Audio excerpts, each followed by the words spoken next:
एक लड़की की 4 दिन बाद शादी होने वाली थी। 4 दिन पहले उसका कत्ल हो जाता है, उसके साथ उसकी माता पिता का भी कत्ल हो जाता है। अब वाजिब है, शादी से 4 दिन पहले कोई कत्ल करेगा तो सबका शक जाता है कि यार उसका कोई लवर होगा, कोई आशिक होगा, उसने किया होगा।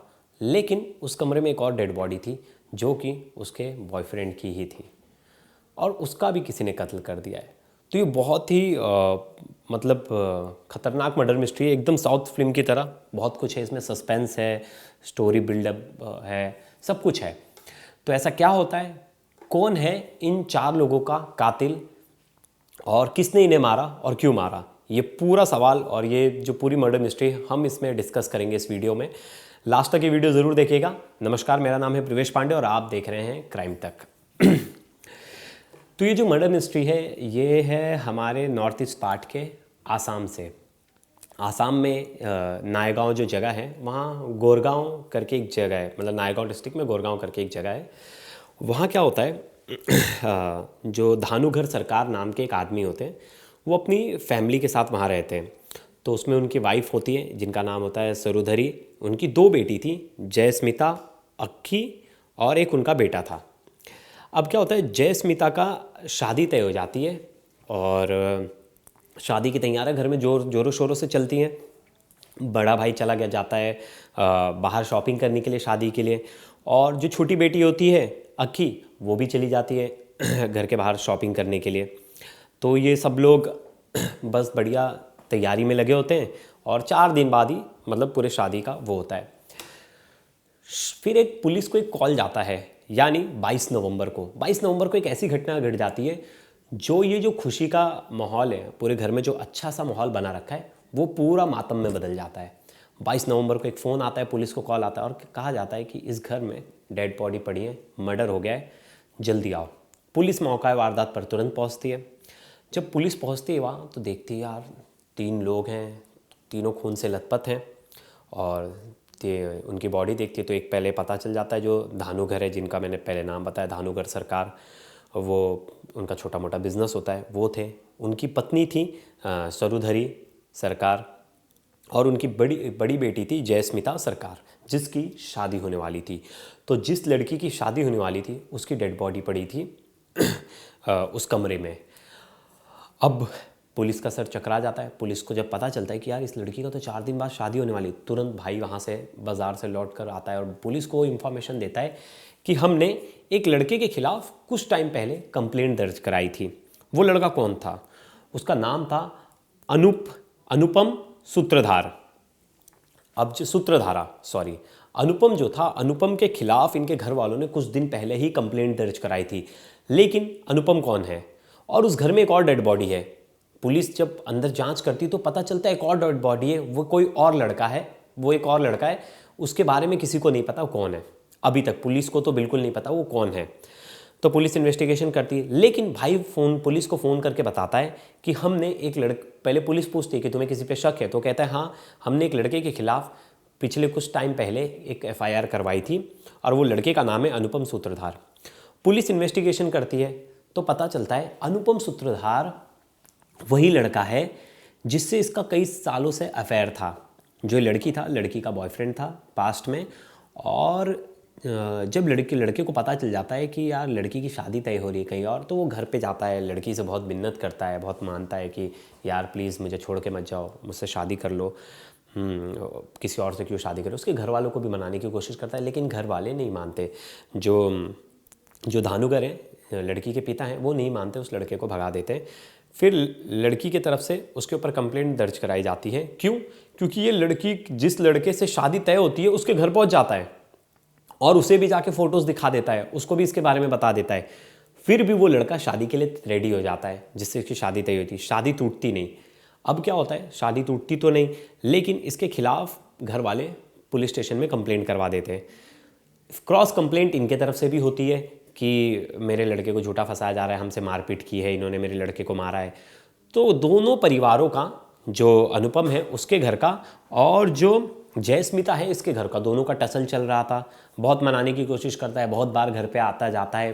पूरे एरिया में इस बात की खबर होती है कि दोनों के लव अफेयर के चक्कर में दोनों परिवार में बहुत ज़्यादा लड़ाइयाँ झगड़े हो रहे हैं हाल फिलहाल में। अब तो पुलिस को शक आता है, पुलिस बोलती है, पुलिस तुरंत पता लगाती है कौन है, और पुलिस एक और तरफ पता लगाने की कोशिश करी, जो डेड बॉडी मिली है एक और, वो किसकी डेड बॉडी है? 3 तो घर वालों की, लेकिन चौथी किसकी? जब पुलिस उसकी फ़ोटो सर्कुलेट करती है तो पुलिस को एक शॉकिंग आंसर मिलता है। वो शॉकिंग आंसर किसका है? अभी तक तो हम सोच रहे थे ना कि जो मर्डर है वो अनुपम ने ही किया होगा और अनुपम फरार हो गया होगा। गलत है। वो जो डेड बॉडी थी, कत्ल किसने किया ये तो लास्ट में होगा, लेकिन वो जो डेड बॉडी थी वो अनुपम की थी, और अनुपम को किसी ने चाकू से मारा था। मतलब जिसके ऊपर पहला शक था, वो लोगों को, अब पुलिस को अचंभा हो गया कि यार अगर इसके ऊपर सबको शक है, सब इसका नाम ले रहे, तो इसका मर्डर किसने कर दिया? अब पुलिस भी शॉक हो गई, ये तो बहुत मतलब खतरनाक मर्डर मिस्ट्री हो गई कि यार हमें जिस पे शक था कि जिस लड़के ने इतना कुछ किया कांड, वही मार सकता है शादी से इतने पहले, लेकिन उसी कमरे में उस लड़के का भी मर्डर हुआ है और बाकी तीनों का भी मर्डर हुआ है। फिंगरप्रिंट्स वगैरह देखती हैं, सब कुछ इन्वेस्टिगेशन के लिए पूरी रिपोर्ट वगैरह चली जाती है, लेकिन कुछ साफ नहीं होता क्योंकि हथियार गायब होता है। जिस हथियार से मारा जाता है वो हथियार ही नहीं है, लेकिन एक ही हथियार से चारों का कत्ल होता है। तो पुलिस यहाँ गुत्थी बहुत ज़्यादा मतलब उलझ जाती है कि अरे यार, एक ही हथियार से चारों का कत्ल हुआ है, और शक जिस लड़के पे है उस लड़के का भी कत्ल हो रखा है। उसके भाई आती है, उसकी बहन आती है छोटी वाली अक्की, और सब इन्वेस्टिगेशन शुरू हो जाता है। पुलिस एविडेंस ढूंढना शुरू कर देती है, फॉरेंसिक एविडेंस कलेक्ट करना शुरू कर देती है। पुलिस आसपास के सीसीटीवी फुटेज खंगालती है, बहुत सारे कॉल रिकॉर्ड्स निकालते हैं। पुलिस को हाथ कुछ नहीं लगता। अब ऐसे में हर किसी का सवाल था यार कौन हो सकता है, क्योंकि जब फिर इसके जो फैमिली वाले हैं, इसके फैमिली वाले एक थ्योरी लगते हैं, जो अनुपम के फैमिली वाले, वो कहते हैं कि मेरे बेटे को बुला के इन लोग ने मार दिया और फिर इन लोग ने अपनी जान दे दी। लेकिन अगर जान दे देते तो अपनी जान अगर दे भी देते तो हथियार तो उनके पास ही होता, खुद मार के हथियार कहीं छुपा के थोड़ी ना मर जाते।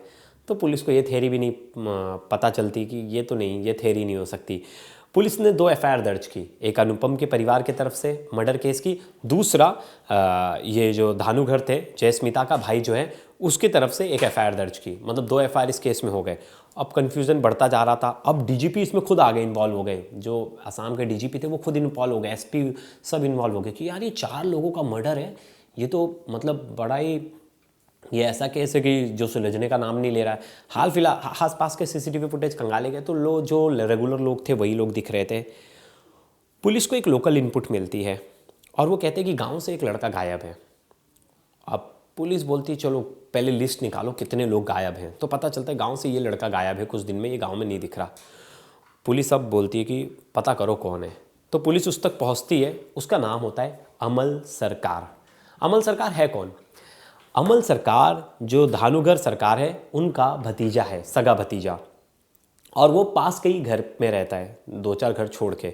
उससे पुलिस पूछताछ के लिए बुलाती है तो वो कहता है कि नहीं, मैं तो सर अपने काम के सिलसिले से वहाँ गया था और मैं कुछ काम के सिलसिले से ही बाहर था, और इस बहाने मैंने तो गांव में आया। तो उन्होंने बोले तुम्हारा चाचा मर गया, तुम्हें अफसोस नहीं हुआ, तुम आ जाओ गाँव। नहीं सर मेरा काम फंसा था, ऐसा वैसा बहुत तरह की बातें बनाता है। लेकिन पुलिस को शक होता है बहुत ज़्यादा, क्योंकि जो अमल सरकार है उसकी फैमिली भी इन्वॉल्व नहीं होती कोई भी रिचुअल्स में, और ना कोई दुश्मनी है उनकी। तो यार अपना भाई मरा है, कोई कज़िन मरा है, तो हम उसके लास्ट राइट्स में तो जाएंगे। तो पुलिस की शक गहराती है, पुलिस इसे वापस से बुलाती है और फिर इसका पुलिस मोबाइल रिकॉर्ड्स निकालना शुरू करती है। तो पुलिस जब इसका मोबाइल रिकॉर्ड निकालती है तो देखती है कि जिस दिन ये हत्या हुई है उसी के पास ही इसका लोकेशन दिखा रहा है, मोबाइल लोकेशन, और उसके बाद से इसका मोबाइल स्विच ऑफ हो जाता है। पुलिस का शक गहराता है, पुलिस फिर अपने इसको कस्टडी में ले लेती है और कड़ी पूछताछ करती है। तो अमल सरकार जो कहानी बताता है वो इस पूरे मर्डर मिस्ट्री का खेल बदल देता है। वो कबूल करता है कि वो इस चीज़ में इन्वॉल्व है, लेकिन उसके पास एक अलग स्टोरी होती है। वो स्टोरी क्या होती है? अमल बताता है कि 22 नवंबर को मुझे ज़ोर से चीखने की आवाज़ आई। मैं घर से बाहर वॉशरूम के लिए गया था, पेशाब करने गया था, मुझे आवाज़ आई, मैं भागा मेरे चाचा के घर के पास, और मुझे आवाज़ सुनाई दे रही थी मेरे चाचा की और उनके परिवार की। मैं घर में जैसे ही पहुंचता हूं देखता हूं कि चाकू उसके हाथ में था, अनुपम के, जो लड़के की बॉडी मिली है, और वो मेरे चाचा को और मेरी चाची को पहले ही मार चुका है। और वो जो उनकी बेटी थी, मतलब जो उसकी गर्लफ्रेंड थी जयस्मिता, उसको मार रहा है। मैंने बीच बचाव की कोशिश की, उसने मेरे पर भी हमला कर दिया, मेरे पैर में चोट लग गया। मैंने अपनी जान बचाने के लिए मैंने अनुपम की हत्या कर दी। पुलिस ये मर्डर मिस्ट्री सुन के पूरी शॉक हो जाती कि मतलब अमल जो था उसे आवाज़ आती है, जो अनुपम था जिसकी डेड बॉडी मिली है वो असली में अपनी गर्लफ्रेंड को मारने गया था और उसके परिवार वालों को भी मारने गया था, लेकिन वो वहाँ मारना तो शुरू कर देता है। वो चीखते चिल्लाते हैं तो पड़ोसी में ही जो इनका भतीजा है अमल ये वहीं पास में रहता है, ये तुरंत पहुँच जाता है, इसको आवाज़ सुनाई देती है, ये उसके हाथ से चाकू लेके उसको मार देता है। इसलिए स्टार्टिंग में देखो मौका वारदात से चाकू नहीं मिलता, ये चाकू लेके निकलता है, ये अपने जो कपड़े होते खून वाले ये जला देता है पेट्रोल डाल के, चाकू को एक नहर में फेंक देता है और ये फरार हो जाता है। ये पुलिस के सामने नहीं आता, ये सोचता है कि मैं अभी सामने आऊँगा तो कोई मेरा विश्वास नहीं करेगा। लेकिन पुलिस को बहुत सारे एविडेंस मिले जिसमें वो लड़की को धमकी दे रहा था, अनुपम सूत्रधार। तो ये बात पुलिस को भी ये थ्योरी सच लग रही है कि अमल जो है सच बता रहा होगा, क्योंकि इनकी कोई दुश्मनी थी नहीं धानुघर सरकार से, ये तो इनके रिलेटिव थे। और अनुपम की दुश्मनी थी जयस्मिता से, क्योंकि वो उसका बॉयफ्रेंड था, उसकी शादी होने वाली थी। तो पुलिस ने अब उसे कस्टडी में ले लिया, दोनों एफआईआर जो है उसमें इन्वेस्टिगेशन चल रहा है। लेकिन देखिए ना कैसी अजीब स्टोरी है, जहाँ जिसे लोग स्टार्टिंग में ही कातिल समझ रहे थे उसकी डेड बॉडी उस रूम में मिली है और पता चलता है सेल्फ डिफेंस में किसी और ने उसे मार दिया है। तो ये थी आज की स्टोरी आसाम के नायगांव से, जो 4 मर्डर केस था, मतलब ट्रिपल मर्डर से भी ज़्यादा, 4 लोगों की मर्डर मिस्ट्री थी और इसको जो आसाम पुलिस है उन्होंने इसे सॉल्व कर लिया है। कल जो एसपी है वहाँ के देका जी, उन्होंने इसकी प्रेस कॉन्फ्रेंस करके पूरी डिटेलिंग में बताया कि क्या क्या चीज़ें हुई थी। पहले स्टार्टिंग में तो ये ब्लाइंड मर्डर केस लग रहा था कि कैसे पता चले, क्योंकि कोई क्लू ही नहीं था। जिस पर शक कर रहे थे वो कातिल तो उस रूम में पड़ा हुआ था। तो ये बड़ी शॉकिंग मर्डर मिस्ट्री थी जो कि पुलिस ने सॉल्व कर दी है। और आज के लिए इतना ही। मैं आपके कमेंट्स, इस वीडियो पे जो आप कमेंट्स करोगे मैं ज़रूर आपसे पढ़ के उसका फीडबैक लेके आप तक बात करूंगा। और मैं आपके कमेंट्स पढ़ता हूं जो आप मुझे देख रहे हैं, जितने लोग मेरे स्टोरीज़ को पसंद करते हैं। तब तक के लिए धन्यवाद, मिलते हैं अगले स्टोरी में।